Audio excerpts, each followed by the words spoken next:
এরপরে গভীর রাতে রেজাল্ট আনা হয়েছে আর্মির কমান্ডো দিয়ে, জেলা প্রশাসকের নির্দেশে। আপনারা এগুলো সব জানেন, এগুলো আমি আসলে বুঝতে চাই না। আপনারা যেহেতু ছিলেন অনেকেই, আমাদের মা বোনেরা ছিলেন না, অনেকেই ছিলেন না। এরপরেও আলহামদুলিল্লাহ আমি উল্লাপাড়া ভাই বোনদের প্রতি কৃতজ্ঞ। আমি তাদের প্রতি অনেক অনেক কৃতজ্ঞ। উল্লাপাড়ার ভাই বোনেরা দাঁড়িপাল্লা প্রতীকে মন উজাড় করে ভোট দিয়েছে, যার কারণে এত ষড়যন্ত্রের পরেও দাঁড়িপাল্লার বিজয় ঠেকিয়ে রাখা সম্ভব হয় নাই। তাদের হিসাবে ভুল হয়ে গেছে আর কি। সম্মানিত ভাই এবং বোনেরা, বোয়াইলা কত দূরে? উল্লাপাড়া থেকে বোয়াইলা থেকে আসতে কয় ঘন্টা লাগে জানেন নাকি আপনারা? কয় ঘন্টা? হ্যাঁ, 5 মিনিট। ভোট গোনা শেষ হয়েছে সন্ধ্যায়, আর সেই ভোট আনা হয়েছে বোয়াইলা থেকে 1টার সময় আর্মি জানিয়ে আসছে। বড় হওয়ার কয় ঘন্টা লাগে? বড় হওয়ার কয় দিনের রাস্তা? 5 থেকে 7 মিনিটের রাস্তা। সেখানকার ভোটও 12টা 1টার সময় আর্মি কমান্ডো যা সেখানকার রেজাল্ট নিয়ে এসছে। এরকম সেন্টারের সংখ্যা হবে প্রায় 50। এরকম সেন্টারের সংখ্যা হবে কত? 50।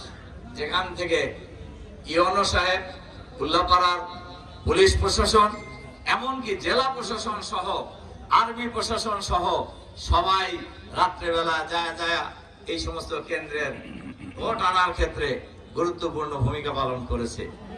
এতে বোঝা যায় না, এতে বোঝা যায় না যে কি কারণে দেরি হয়েছে? মানুষ কি বোঝে না? সবাই আপনারা বোঝেন।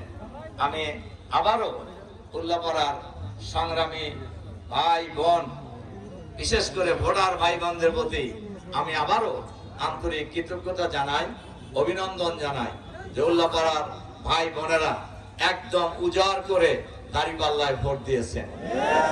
এবং আপনারা এটাও জানেন, দাঁড়িপাল্লার প্রার্থী উল্লাপাড়ায় শুধু জামাতের প্রার্থী ছিলেন না, উনি শুধু 11 দলের প্রার্থী ছিলেন না, উনি ছিলেন উল্লাপাড়া দল মত জাতি বর্ণ ধর্ম নির্বিশেষে সকল মানুষের প্রার্থী।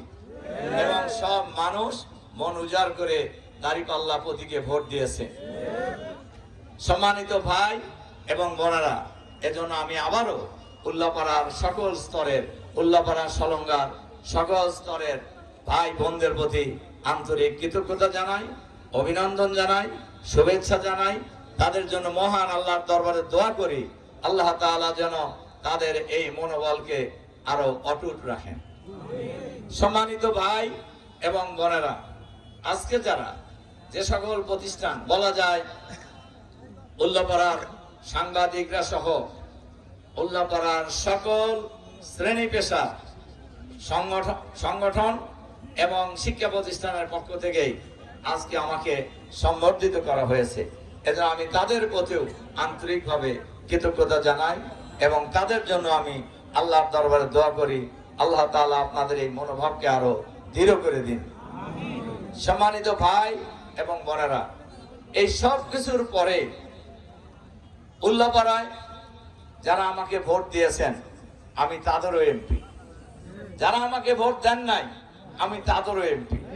আমি উল্লাপাড়ার 5.5 লক্ষ ভোটারের এমপি, আমি উল্লাপাড়ার প্রায় 10 লক্ষ মানুষের এমপি।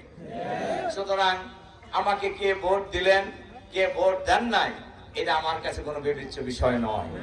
আমি উল্লাপাড়ার এমপি, আমি উল্লাপাড়ার জাতীয় সংসদ সদস্য। আমার সকল কাজ হবে উল্লাপাড়ার উন্নয়নের জন্য, আমার সকল কর্মকাণ্ড হবে উল্লাপাড়া সলঙ্গাকে ঘিরে, আমার সকল কর্মকাণ্ড হবে কিভাবে উল্লাপাড়া সলঙ্গার মানুষের মাঝে শান্তি ফিরিয়ে আনা যায়। আমার মূল টার্গেটই হবে এই উল্লাপাড়াকে কিভাবে একটি